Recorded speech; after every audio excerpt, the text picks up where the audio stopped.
تو شادی کے بعد دونوں کو اپنی اگلی نسل کی بھی فکر ہونی چاہیے، اور اس کی ابتدا بھی اس سے کہ جب دونوں ایک دوسرے کے ساتھ اکٹھے ہوں تو پھر وہ دعائیں سکھائی گئیں کہ جن کو پڑھنا ضروری ہے. نبی صلی اللہ علیہ وسلم نے اس خاص موقع کے لیے دعا سکھائی، بسم اللہ اللہم جنبنا الشیطان وجنب الشیطان ما رزقتنا. اللہ کے نام کے ساتھ، اے اللہ ہمیں شیطان سے بچا، یعنی ہسبینڈ وائف کو، اور شیطان کو اس چیز سے دور رکھ جو تو اس ملاپ کے نتیجے میں ہمیں عطا کرے. تو حدیث میں آتا ہے کہ ان دونوں کو جو اولاد ملے گی اس تعلق کے بعد اسے شیطان نقصان نہیں پہنچا سکتا، یعنی اللہ تعالیٰ شیطان کو اس سے دور رکھے گا. دوسری بات یہ ہے کہ تربیت جو ہوتی ہے وہ رول ماڈلنگ سے ہوتی ہے، صرف نصیحتوں سے نہیں ہوتی. ہم سمجھتے ہیں کہ بچوں کو اگر ہم ہر وقت لیکچر دیتے رہیں گے تو اس سے وہ بہت نیک بچے بن جائیں گے، چاہے ہمارا اپنا عمل اس کے خلاف ہو. تو یہ ہماری بھول ہے. بچے ہماری باتوں سے زیادہ ہمارے ایکشنز کو دیکھ رہے ہوتے ہیں، اور وہ بہت کچھ اظہار نہیں کر پاتے لیکن بہت سمجھ رہے ہوتے ہیں کہ ماں باپ کر کیا رہے ہیں. حتیٰ کہ جب وہ سمجھنے کے قابل ہو جاتے ہیں نا، تو آپ نے دیکھا ہوگا کہ جو ذرا سے بچے بڑے ہوتے ہیں تو پھر وہ آپ کو بتانے لگتے ہیں اب امی کی یہ کہیں گی، اب یہ ہوگا، اب یہ ہوگا، پورا پریڈکٹ کر دیتے ہیں. تو وہ کہہ دیتے ہیں اب مجھے پتا ہے اب آپ مجھے کیا کہنے والی ہیں، اور اب آپ مجھے اس سے روک دے گی، اور اب ایسا ہوگا اور ویسا ہوگا. تو چھوٹے ہوتے ہوئے بھی وہ ہمیں دیکھ رہے ہوتے ہیں اور سمجھ رہے ہوتے ہیں. اب دیکھیے کہ جس ماں کے ساتھ پیٹ میں اتنے کلوز انہوں نے 9 مہینے گزارے اور پھر اس کے بعد دودھ پیا اور دن رات ساتھ رہے، وہ کیسے نہیں ماں کے مزاج کو سمجھیں گے کہ ماں کیا کرتی.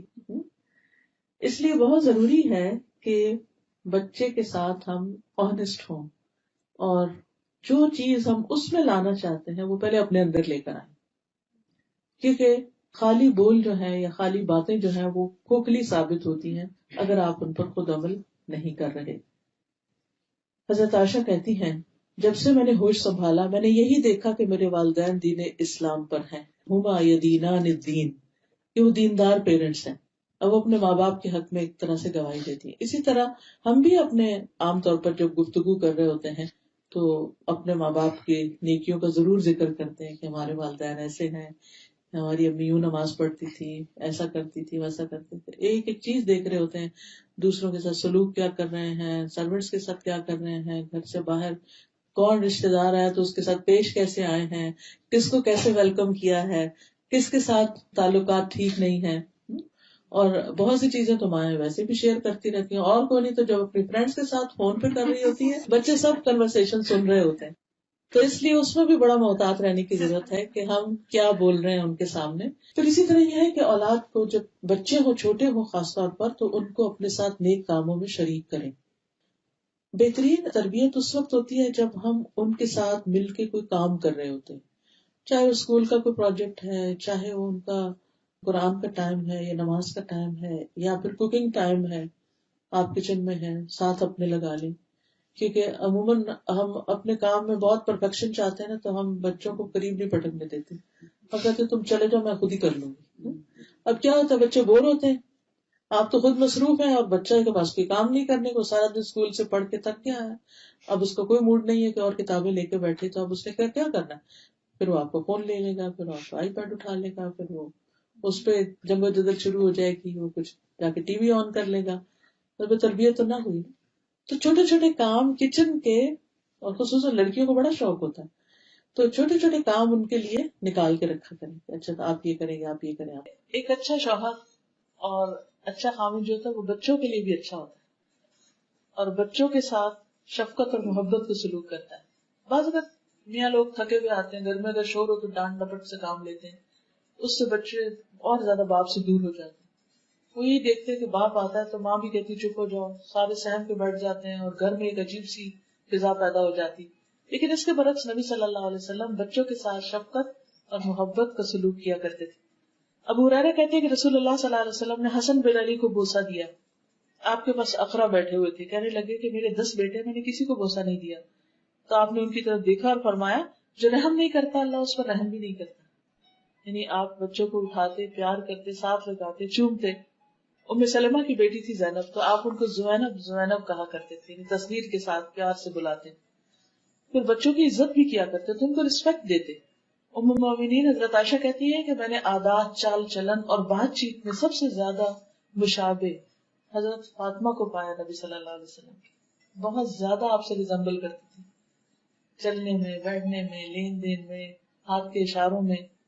جب وہ آپ کے پاس آتی آپ ان کے لیے کھڑے ہو جاتے، بیٹی کے لیے کھڑے ہو جاتے، ان کا ہاتھ پکڑتے، انہیں بوسہ دیتے، انہیں اپنی جگہ بٹھاتے. جب آپ ان کے ہاں جاتے تو وہ اٹھ کر آپ کی طرف بڑھتی تھی، آپ کا ہاتھ پکڑتی، بوسہ دیتی اور آپ کو اپنی جگہ بٹھاتی. یہ تھا باپ بیٹی میں محبت کا تعلق. آج آپ دیکھیے کہ ہمارے گھروں میں کیا واقعی بیٹیوں کے ساتھ ایسا سلوک کیا جاتا ہے؟ یا امت کے مرد بھی اپنی بیٹیوں کے ساتھ یہ سلوک کر رہے ہیں؟ اگر نہیں تو فکر کی بات، کیونکہ یہ بھی آپ کی محبت کی شرط ہے کہ آپ کے طور طریقے بھی اختیار کیے جائیں. پھر نمازیوں کو کندھے پہ چڑھا لیتے. حضرت امامہ کے بارے میں آتا ہے، حضرت زینب کی بیٹی تھی. آپ نماز میں ہوتے تو ان کو بٹھا لیتے اپنے کندھے پر، رکوع پہ جاتے تو اتار دیتے، جب کھڑے ہوتے پھر چڑھا لیتے. حالانکہ آپ امامت کر رہے ہوتے تھے. بچے نماز کی حالت میں آپ کی پشت پہ سوار ہو جاتے اور آپ اپنا سجدہ لمبا کر دیتے تھے جب تک وہ اٹھتے نہیں تھے. بڑے بچوں کو بھی پیار سے اپنی چادر کے نیچے گھسا لیتے تھے. جیسے ایک دفعہ آپ نے حضرت حسن حسین کو چھپایا اور حضرت علی آئے تو آپ نے ان کے اوپر بھی اپنا کپڑا کر دیا. لیکن اس کے ساتھ ساتھ ان کو ادب بھی سکھاتے تھے، یعنی صرف پیار ہی نہیں، لاڈ ہی نہیں، بلکہ تمیز بھی سکھائی.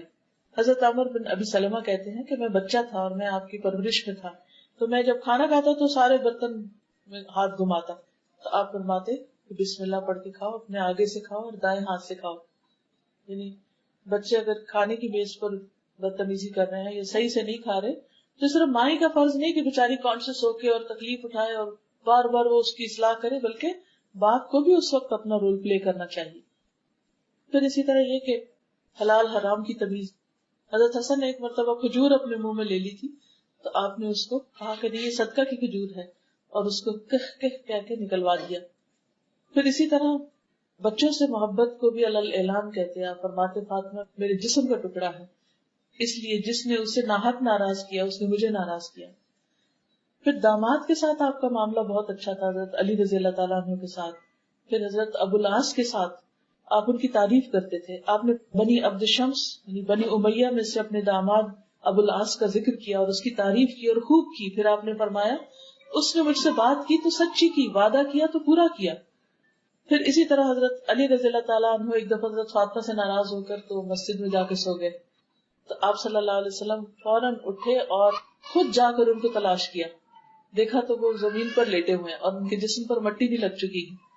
رسول اللہ صلی اللہ علیہ وسلم ان کے جسم سے دھول کو جھاڑ رہے تھے اور فرما رہے تھے اٹھو ابو تراب، اٹھو ابو تراب. یہ نہیں کیا کہ بیٹی کی بیعت کے باتیں سننے لگے کہ اچھا پھر وہ ناراض ہے تو کیوں تم بھی ناراض ہو جاؤ، یا نہیں تمہاری پرواہ کرتے تو آؤ میں تم سے اتنی محبت کرتا ہوں گھر واپس آ جاؤ. یہ محبت نہیں ہوتی. عام طور پر ہم انتہائی درجوں پہ پہنچ جاتے ہیں کہ بس ٹھیک ہے اگر یہ بات ہے پھر اس کے بعد معاملہ ختم.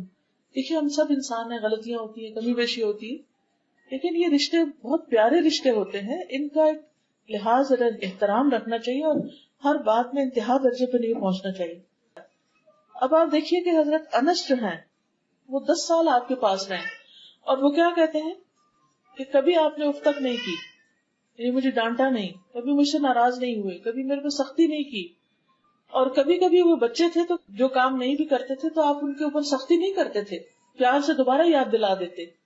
جیسے بچوں کو کام کرنا کہتے اچھا کرتے پھر بھول جاتے ہیں، پھر ہم ڈانٹتے اچھا تم نے سنا نہیں تھا. حضرت انس کہتے ہیں کہ میں 9 سال آپ کی خدمت میں رہا، مجھے نہیں یاد کہ آپ نے کبھی مجھ سے کہا کہ تم نے ایسا ایسا نہیں کیا، اور نہ کبھی کسی چیز کے بارے میں مجھ پر عیب لگایا. پھر کسی کام کے غلط ہونے پہ ملامت نہیں کرتے تھے. حضرت انس کہتے ہیں کہ میں نے نبی صلی اللہ علیہ وسلم کی خدمت کی، اس دوران اگر مجھے کسی کام کا حکم دیا اور مجھ سے لیٹ ہو گیا یا وہ کام نہیں کر سکا تو آپ نے مجھے کبھی ملامت نہیں کی. اگر اہل خانہ میں سے کوئی شخص ملامت کرتا تو آپ فرماتے اسے چھوڑ دو، اگر تقدیر میں یہ کام لکھا ہوتا تو ضرور ہو جاتا، یعنی ٹیک اٹ ایزی. اگر نہیں کر سکا تو اللہ کا حکم نہیں تھا، یعنی اس سے معاملے کو ٹال دیتے تھے، آسانی کر دیتے تھے، اس کے لیے بے وجہ روک ٹوک نہیں کرتے تھے. ایک یہ چیز بچوں کی کریٹیوٹی کو مار دیتی ہے. ہم اپنے گھروں کو اتنا ایک بت خانہ بنا کے رکھ دیتے ہیں کہ ہر طرح کے اس میں ڈیکوریشن پیس سجا دیتے ہیں، پھر بچہ ہاتھ لگانے اس کو پکڑ کے روکتے، پھر بچے کو روکتے، پھر بچے کو روکتے. اس بچے کی جو آگے بڑھنے کی صلاحیت ہے وہ ختم ہو جاتی. تو اپنے گھروں کو چائلڈ فرینڈلی بنائیں، ان چیزوں کو ہٹا دیں اور بچے کو آزادی دیں، یا پھر ان کو تمیز سکھائیں اور وہ ہاتھ نہ لگائیں. آپ نے دیکھا کہ کچھ گھروں میں سب کچھ رکھا ہوتا ہے اور بچے ٹرین ہو جاتے ہیں کہ نہیں اس چیز کو نہیں کھیلنا، کسی اور چیز سے کھیلنا ہے. تو دونوں طریقوں میں ان کی ٹریننگ ضروری ہے، بجائے اس کے کہ یا تو آپ گھر کو بالکل ایک کھنڈر ویرانہ بنا دیں، اور یا پھر یہ کہ ان کو ہر وقت ڈانٹ ڈپٹ سے کام لیں. دونوں ہی طریقے ٹھیک نہیں.